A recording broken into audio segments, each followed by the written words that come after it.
Hello and welcome to Preparing to Survive and Thrive Homesteading channel with Charlie B. Today we are cooking down a giant pumpkin that weighed about 80 pounds before me and the neighbor split it and removed all the seeds.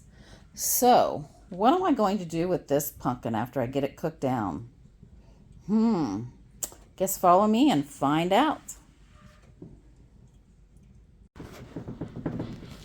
All the way back in there. Let's get this door shut.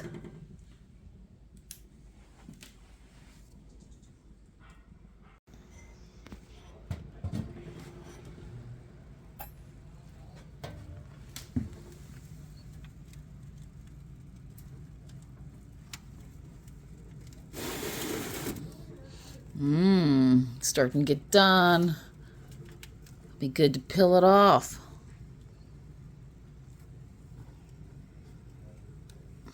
Take it in and chop it off in half and flip it over. Knife, it's done pretty much. As you can see, the old wood cook stove cooks more on one side than it does the other. But it's all right because it's just the top layer. And we're going to cut this up and see how good it tastes. Now, this was one of those giant pumpkins. This wasn't the ones that the old-fashioned, the old people used to use it for pies or anything like that. I mean, they would definitely eat it if that's what they had. But there's an old-fashioned pumpkin that they usually use for making pies and stuff like that. And those are amazing. I'll definitely be doing some of those up this year. Stay tuned for more. So I've taken the pumpkin, I've peeled the skin off of it, and now it is in the crock pot. I'm just cooking a little bit more, got it hot. I am going to take my immerser blender in here and smooth it out. And then I've decided to actually freeze dry this. We ate several pieces of this just as we would have with sweet potatoes. It does not have a strong flavor, but it's still very good. So I've put my immersion blender in here, and I'm just going to smooth it, and then I can go from either making pear butter with it, adding a lot of spices and then adding some more heat to it to blend it all together, or I can just freeze dry it, which is my actual goal. So pardon the noise.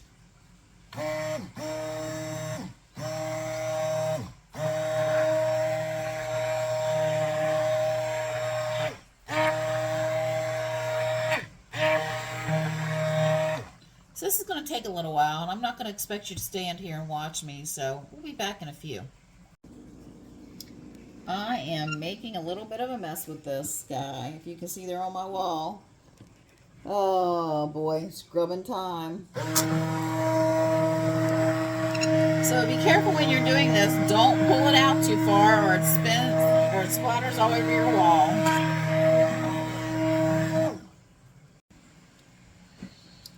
So I've got it pretty much smooth. I am turning it off. And the reason I didn't do this on the old wood cook stove, I could have, but I wasn't home while this was finishing getting into more of a mush. I wanted to cook it down. I wanted to eat some of it like a sweet potato with, butter, a little bit of cinnamon, a little bit of honey or brown sugar and salt and pepper. It was really good. However, this does not have a real strong taste. So it's going to make great soup. Would also make great pumpkin butter if you want it to taste more of the spices and less of the pumpkin. So we'll be back shortly. When it cools, I'll be putting it on the freeze drying trays and putting it in the freeze dryer. Good morning. Well, we cooked down our pumpkin, our giant pumpkin, and I had stated that I was going to pull it off, but as soon as I pulled it off and it started to cool, I noticed it was getting a lot of water on the top. I put it on one of my cold freeze dryer trays, and it just liquefied. So I actually ended up cooking it down for about another 14 hours, and I left it cool overnight. So this is what we've got. It's a very dark amber color, close to heading for brown or orange. A burnt orange maybe, but it's not burnt. I tasted it. It's very good. So what I'm going to do is I'm going to be putting this on our freeze dryer trays. Set this here, and I am going to start off with a couple in each tray because I like to have 4 trays in my freeze dryer at a time instead of just breaking it up. Let's grab another spatula here. You hear some thumping going on around in the background. My kittens are playing, bouncing off the walls, but they're having fun.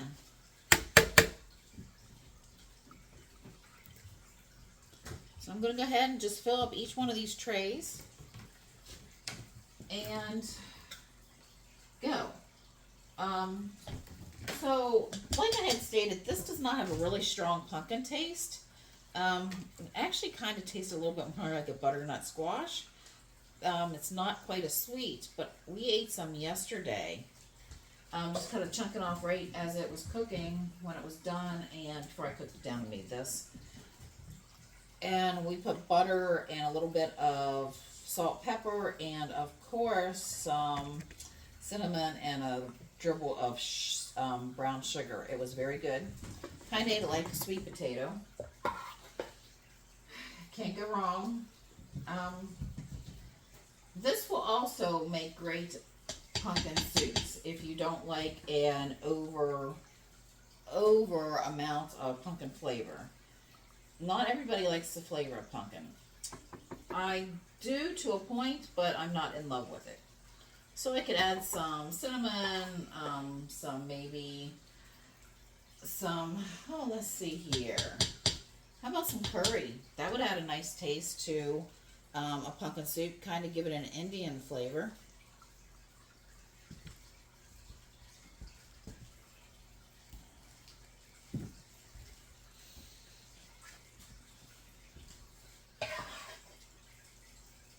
So I'm going to go ahead and fill these trays up, and we'll be back. I'm going to spread them out, and I'll come back and show you what they look like before they head into the freeze dryer. I've got about 3 cups per tray, just a smidge over, and I am slowly putting, sorry about the noise, I'm slowly getting this leveled out. And I try not to have any real peaks in here because it causes your drying time to be a little messed up, so you end up having to dry all the trays a little longer to make sure that they are definitely dry. And the reason I cooked them down longer than I thought I needed to was because the more liquid that is out of this, the less time it will take in the freeze dryer.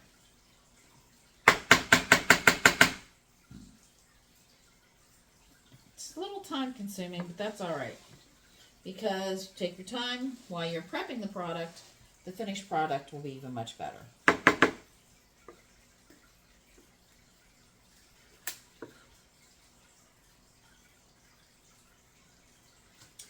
When I left this coal overnight in the crock pot, because I did not want to put it in the freeze dryer hot or even warm, I put a screen over it.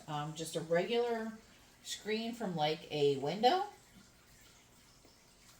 that had a frame around it so it wouldn't get pushed in. And that made sure I kept anything that might be flying around, keeping it out of there. So I'm going to finish this up and they will go in the freeze dryer. No, I'm not going to freeze them this time around because my freezers are too full.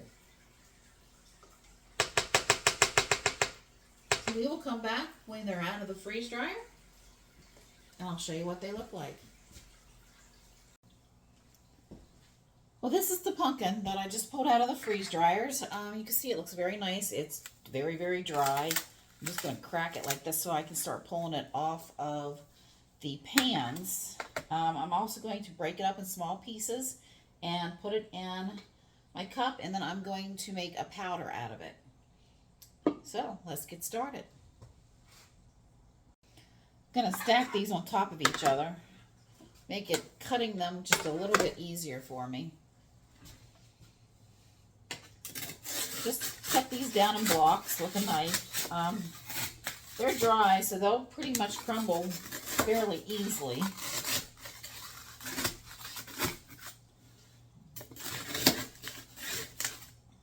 The smaller the pieces, the easier it will be to put them in the cup and to grind them up.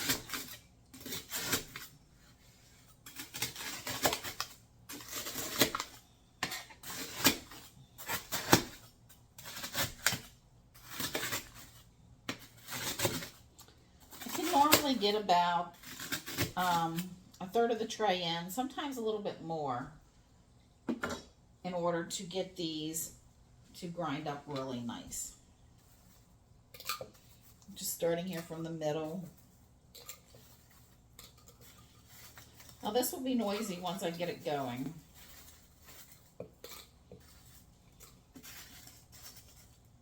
This took 26 hours and 20 minutes, and I let it go for another 3 because I was not ready for these. I had to go grocery shopping and pick up a couple things around town.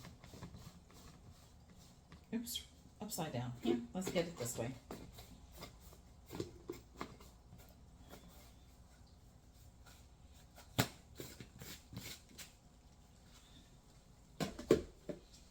Go ahead and plug this little guy in.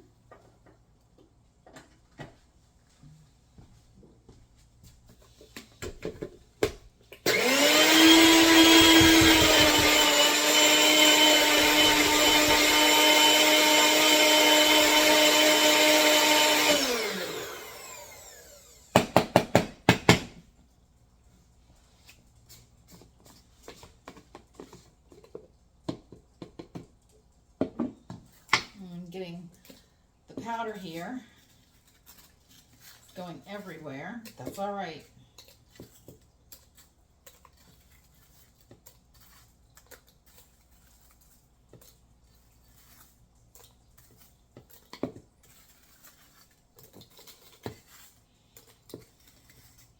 Can't wait to be able to show you what I'm going to do with these guys whenever I bring them out this winter in order to make some hot pumpkin soup,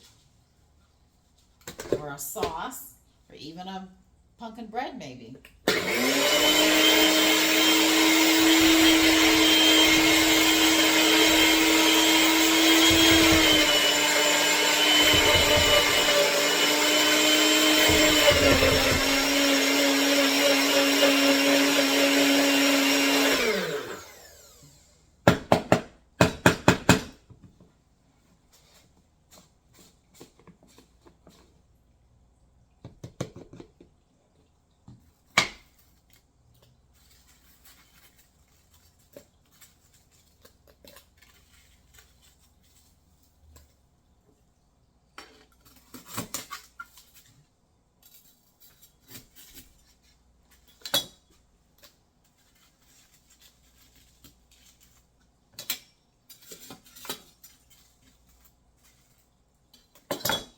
So there's a bunch of little crumbs here on the tray from me cutting it.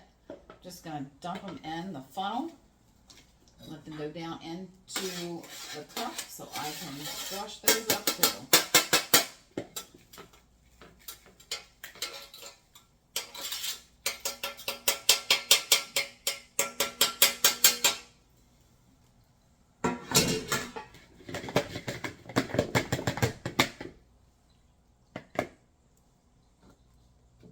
That was the last little bit. You can see I'm going to make some more powder, and we'll get them into the bags.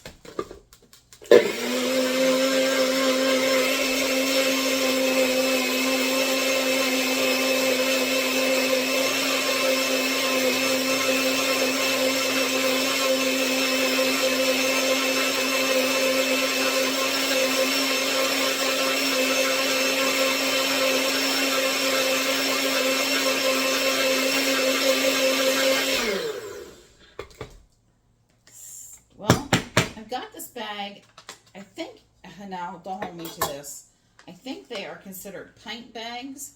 Going to put my funnel right in there, and let's see how long it will stand. especially while I'm tapping this. Okay, I'm holding it.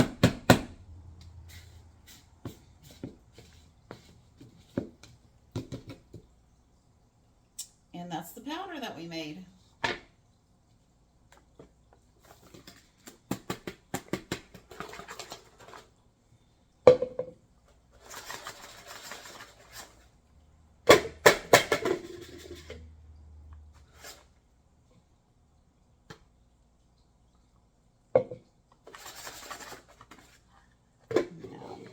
It's all in there.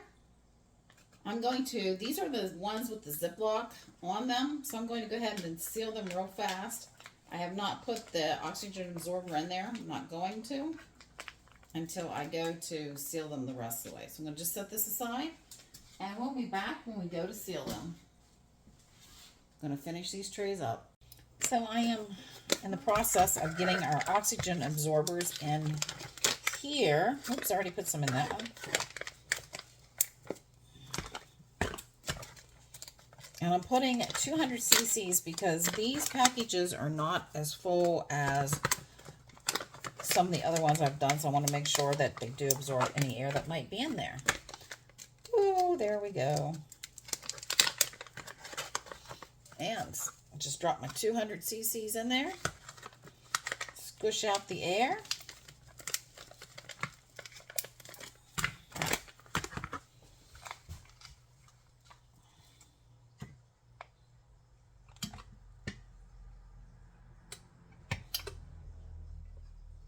Of course, I double seal them. Sometimes I even triple seal them. It's just very, very simple. So, but there you go.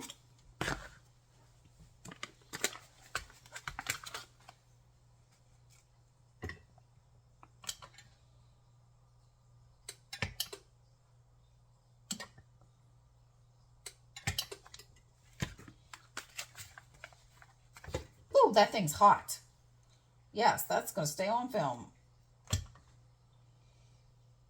I didn't realize how hot this little bar gets. It's not, I don't think it'd be hot enough to burn you, but it definitely makes you jump. And I have it set on 7.